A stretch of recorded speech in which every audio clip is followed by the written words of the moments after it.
সাভার উপজেলা পরিষদ মিলনায়তনে ভোটার তালিকা হালনাগাদ কার্যক্রম উদ্বোধন করেছেন প্রধান নির্বাচন কমিশনার এ.এম. নাসির উদ্দিন। সেখানে আছেন আমাদের সহকর্মী সাদিয়া আফরোজ। আমরা সরাসরি যুক্ত হচ্ছি তার সঙ্গে। সাদিয়া, কিছুক্ষণ আগেই তো ভোটার তালিকা কার্যক্রম উদ্বোধন করেছেন প্রধান নির্বাচন কমিশনার এ.এম. নাসির উদ্দিন। এই বিষয়ে আপনার কাছে আর কি তথ্য রয়েছে আমাদের একটু জানাবেন।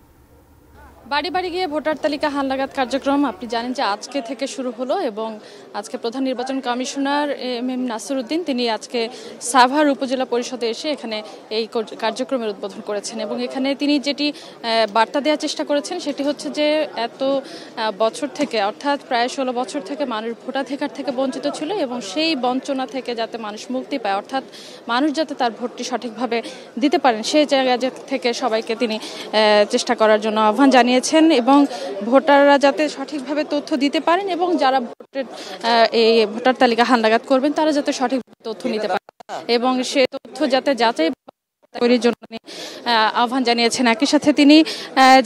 যাতে কোনোভাবে ভোটের সময়ে ভোটের বাক্স দখল কিংবা কেন্দ্র দখলের মতো আহ্বান জানিয়েছেন এবং বলেছেন যে যাতে কোনো রকম প্রহসনের নির্বাচন না হয়, অর্থাৎ নির্বাচনের নামে যাতে প্রহসন না হয় সেই জায়গাটি তিনি স্পষ্ট করেছেন এবং বলেছেন যে যেহেতু তারা এক ধরনের প্রতিজ্ঞাবদ্ধ জুলাই আগস্ট বিপ্লব পরবর্তী বাংলাদেশে পেয়েছেন, তারা এই দায়িত্বকে আসলে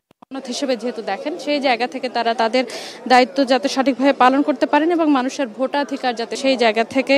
সবাইকে একযোগে কাজ করার আহ্বান জানিয়েছেন। মাঠের অলরাউন্ডার আমি আর ঘরের all rounder Tylox. Tylox toilet cleaner, clean মানেই টাইলক্স। সব মিলিয়ে এই যে এর আগেও যখন প্রধান নির্বাচন কমিশনার বারবার কথা বলেছেন তখন তিনি বারবারই এই বিষয়টির দিকে দৃষ্টি দিয়েছেন যে মানুষের ভোটাধিকার ফিরিয়ে দেওয়া এবং আপনি জানেন যে আজকে ভোটার তালিকা হালনাগাদ কার্যক্রম আনুষ্ঠানিকভাবে শুরু হলো এবং এই আনুষ্ঠানিক কার্যক্রমের মধ্য দিয়ে আপনি জানেন যে সারা দেশে এই কার্যক্রম চলবে আগামী 6 মাস, অর্থাৎ মাসের মধ্যে এই কাজ শেষ করতে চায় নির্বাচন কমিশন এবং এই তালিকা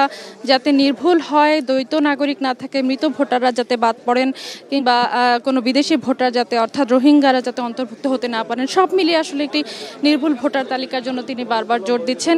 এবং বলেছেন যে এই ভোটার তালিকা যাতে আপনি জানেন যে এর আগে ভোটার তালিকায় নারী ভোটার কেন কম সে বিষয়টি নির্বাচন ব্যবস্থা সংস্কার কমিশনার বারবার তুলে এনেছিলেন যে এর আগে অর্থাৎ 2008-এর নির্বাচনে কিন্তু নারী ভোটারের সংখ্যা বেশি ছিল, তারপর আস্তে আস্তে নারী ভোটারের সংখ্যা অনেকটা কম ছিল। সেই জায়গা থেকে নারী ভোটার কেন কমছে সেটা নজর দেওয়া কিংবা ভোটার তারা যাতে ভোটের প্রতি অনীহা তাদের যে যতটুকু আছে সেটা তারা কাটিয়ে উঠতে পারেন সে জায়গা থেকে তারা নারীদেরও উদ্বুদ্ধ করার জন্য আহ্বান জানিয়েছেন এবং ভোটার তালিকায় যাতে কোনো রকম ভুল ত্রুটি না থাকে সব মিলিয়ে একটি নির্ভুল ভোটার তালিকা করার জন্য তিনি বলেছেন এবং সেটা আসলে নির্বাচনের যে ট্রেন অর্থাৎ ভোটের যে কার্যক্রম সে জায়গা থেকে একটি আনুষ্ঠানিক জায়গা হিসেবেও তারা দেখছেন। তো আমরা আসলে জুলাই প্রধান নির্বাচন কমিশনারের বক্তব্যের মধ্য দিয়ে আনুষ্ঠানিকভাবে উদ্বোধন কার্যক্রম শেষ হলো এবং এরপর এখান থেকে আসলে যেহেতু আনুষ্ঠানিক কার্যক্রম শুরু হলো তাই এখানেও আপনি দেখবেন হিসেবে অনেকে এখানে ভিড় জমিয়েছিল, যারা কিভাবে ভোটার তালিকা অন্তর্ভুক্ত হতে হবে না হবে সেই দিকগুলো তারা দেখছেন বা শুনছেন। তো সব মিলিয়ে ভোটার তালিকা হালনাগাদ কার্যক্রম আজ থেকে শুরু হচ্ছে এবং এই কাজে প্রায় 65,000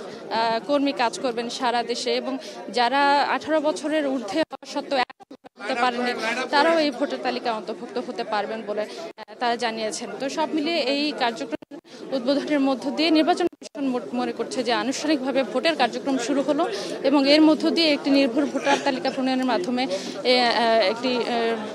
সত্যিকারের যে ভালো ভোটের দৃষ্টান্ত সেটি তারা স্থাপন করতে চান।